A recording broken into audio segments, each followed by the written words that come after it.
News 24 घडामोडी, श्वास चालू घडामोडींचा। आम्ही बरेच लोक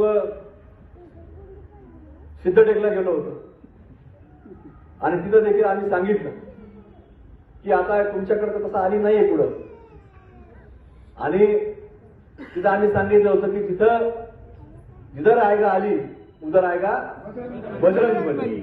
तुमच्याकडे तर नाहीये, पण आता तुम्हाला सांगतो निवडणूक आले बरेच आली येणार, कारण आता निवडणुकीचं वारं सुरू झालेलं आहे। कधी लागतील माहित नाही, अजून 2 महिने 4 महिने 6 महिने। पण हे तुम्हाला सांगतो, जसं रावण सुद्धा हा महादेवाचा भक्त होता, पण तो रावण होता, ते लक्षात ठेवायचं कधी। तसे तुम्हाला सांगतो काही लोक येणार ते सांगणार आम्ही पण तुम्हाला सांगतो हिंदू आहे, पण ते फक्त तुम्हाला सांगतो की हिंदू नावापुरते, ते आधीच्याच रूपाने येणार आहे, तुम्हाला आज सांगतो। त्यामुळे कुठल्याही प्रकारे त्याच्या गप्पांमध्ये आपल्याला यायचं नाही।